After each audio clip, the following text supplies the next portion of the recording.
Penyampaian visi dan misi selanjutnya akan disampaikan oleh calon kepala desa Simogirang dengan nomor urut 3. Kepada Bapak Sunarto, kami persilakan menempati podium yang telah kami sediakan.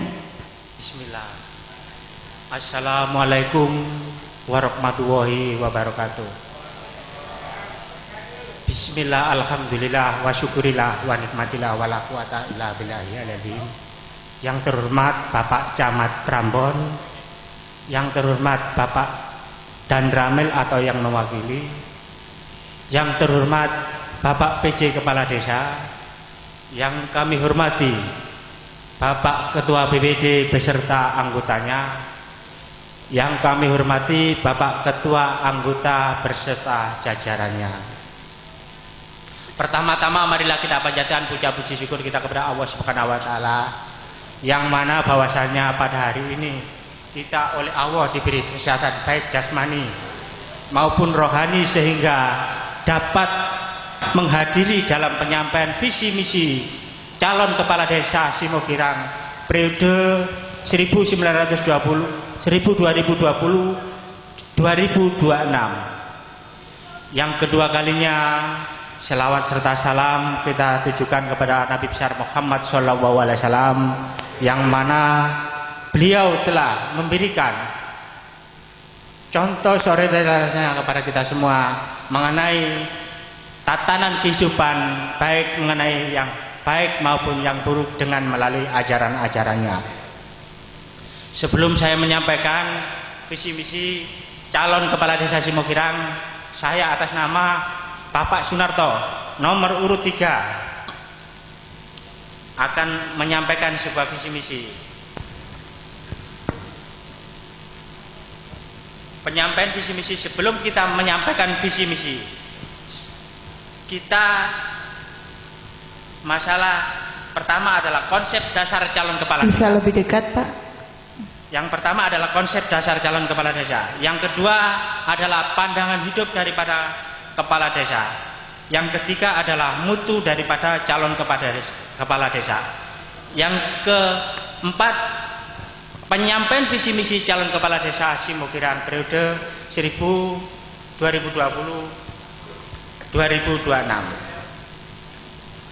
Dalam konsep dasar calon kepala desa, pertama adalah pemahaman wilayah.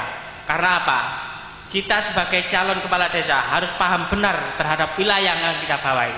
Karena dalam pemerintahan desa, karena merupakan bagian terkecil setelah pemerintahan kabupaten. Oleh sebab itu, pemahaman wilayah sebagai calon kepala desa harus benar-benar paham terhadap wilayah yang dibawahi nantinya. Yang kedua adalah pemahaman karakter dan kultur budaya yang ada di masyarakat Simogirang. Kalau kita paham terhadap karakter dan kultur budaya yang ada di masing-masing wilayah Simogirang, insya Allah kita dengan mudah untuk mensinkronisasikan ke depan, untuk mengkoordinasikan dari wilayah masing-masing yang kita ada di seluruh wilayah Simogirang. Karena apa?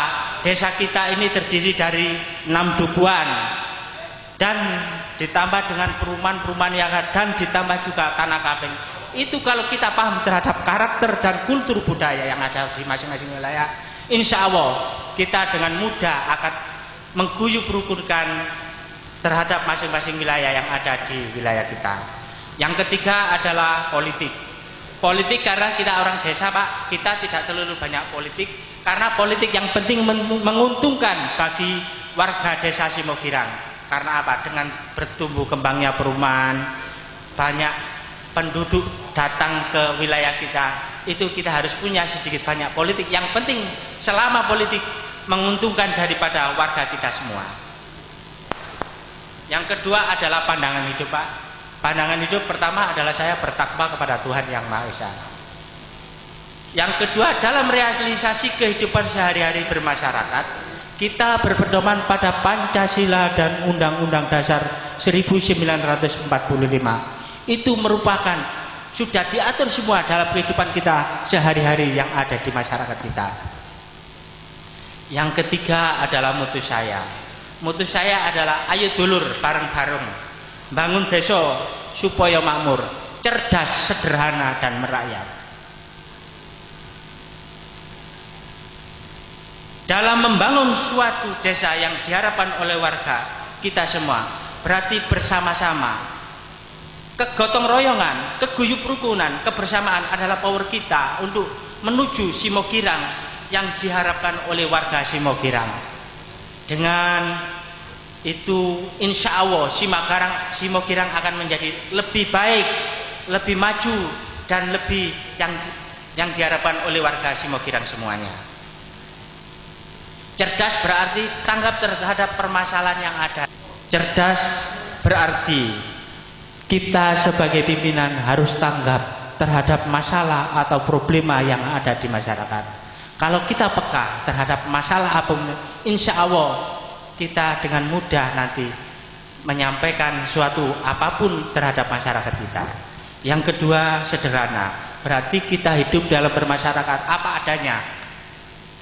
Yang ketiga adalah merakyat, kita bisa bergaul di semua lapisan masyarakat, termasuk baik petani penggarap, pegawai negeri, baik wira swasta maupun baik TNI Polri. Kita bisa bergaul, bersinergi dengan kebersamaannya.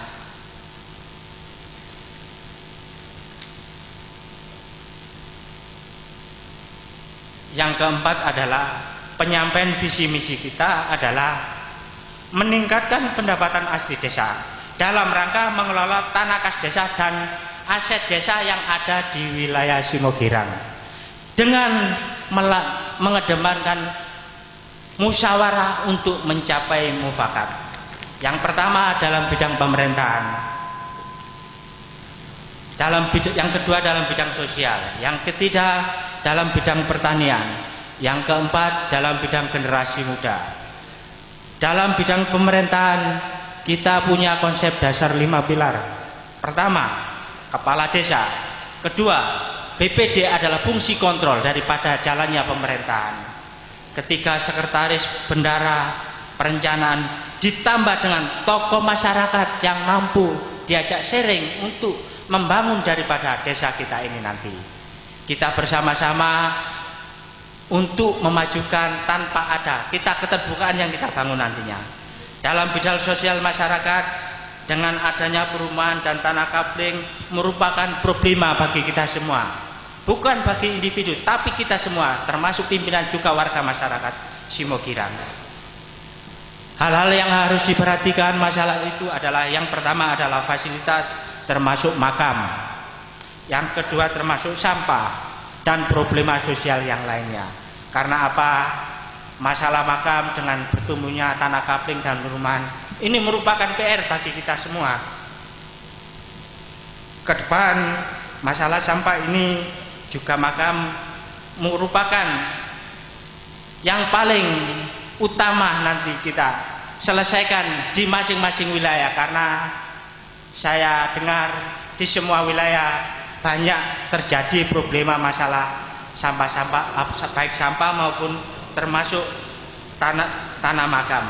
Ya itu nanti bisa disiasati dengan duduk bersama melalui desa untuk membuat suatu kita nanti duduk bersama untuk menyelesaikan masalah-masalah antara lain yang itu tadi, yaitu masalah tanah makam dan sampah. Yang kedua problema sosial banyak yang terjadi di masyarakat, terutama adik-adik kami generasi muda, yaitu karena apa? Adik kami generasi muda adalah regenerasi muda. Harus kita berikan suatu kegiatan yang positif.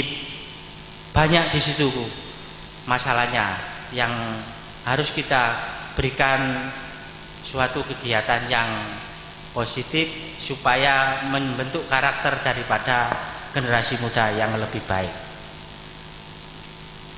Yang ketiga adalah bidang pertanian. Dalam bidang pertanian adalah pertama adalah masalah pengairan.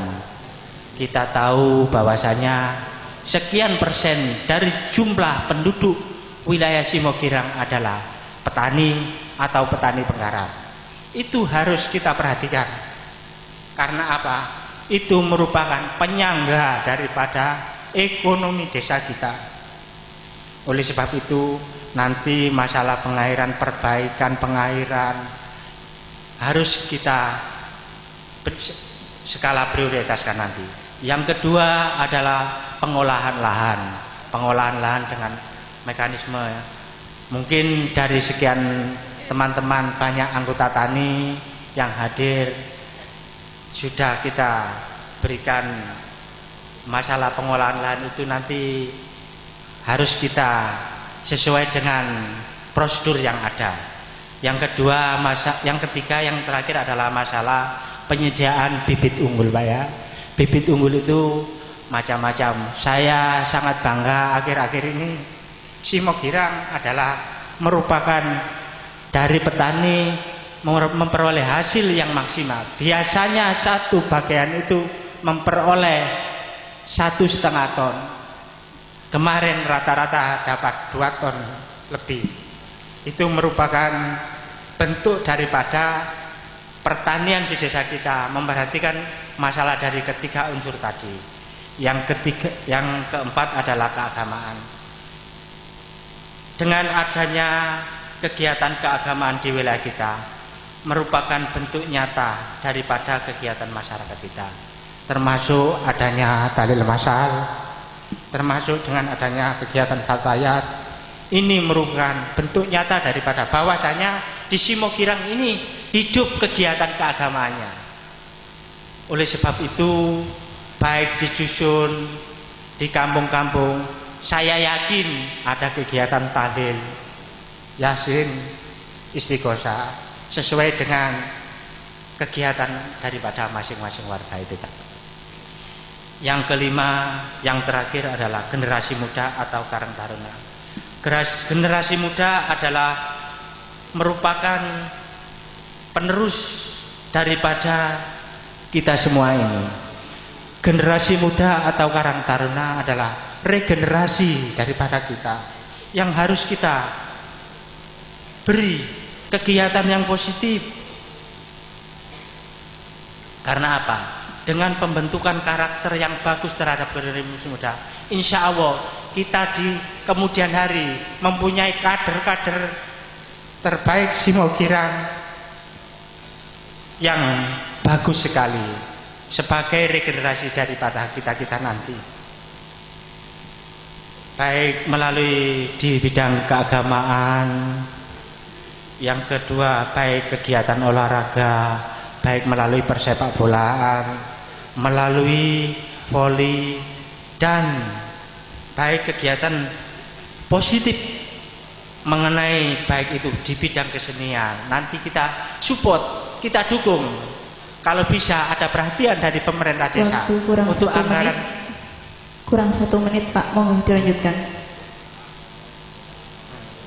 Oleh sebab itu saya sebagai calon nomor urut 3, saya tidak panjang lebar dalam menyampaikan visi misi. Cuma catatan ini penanganan virus corona di fase 2.900 dampak sosial bagi warga Simogirang. Dampak sosial dari COVID-19 sendiri dapat terlihat adanya pembatasan kebebasan sipil masyarakat, juga terlihat dari penurunan perkembangan ekonomi serta banyaknya individu yang terkena PHK. Selain itu juga melihat tantangan implementasi kebijaksanaan. Tinggal beberapa detik lagi.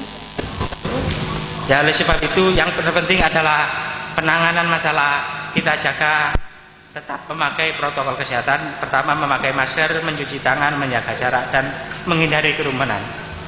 Kami akhiri ihdinas shiratal mustaqim. Assalamualaikum warahmatullahi wabarakatuh. Assalamualaikum warahmatullahi wabarakatuh. Saya Maksud Nasib, Ketua Panitia Pemilihan Kepala Desa Serentak Gelombang 3 Desa Simogirang, mengharap kepada seluruh warga Desa Simogirang untuk datang ke TPS tanggal 20 Desember hari Minggu jam 7 sampai jam 12. Ingat, jangan lupa Tentukan pilihan Anda dengan bijak, jangan terpengaruh oleh siapapun, karena pilihan Anda akan menentukan 6 tahun ke depan pemimpin Desa Simogirang. Simogirang bagaimana, maju atau tidaknya tergantung pada pilihan Anda. Datang ke TPS pada jam yang telah ditentukan di surat undangan yang telah disampaikan oleh panitia, dengan tetap mematuhi protokol kesehatan, memakai masker, mencuci tangan sebelum masuk TPS, menjaga jarak, jangan berkerumun, membawa alat tulis atau pulpen sendiri. Setelah mencoblos, langsung keluar dan pulang, jangan berkerumun di tempat pemungutan suara. Demikian, terima kasih. Wassalamualaikum warahmatullahi wabarakatuh.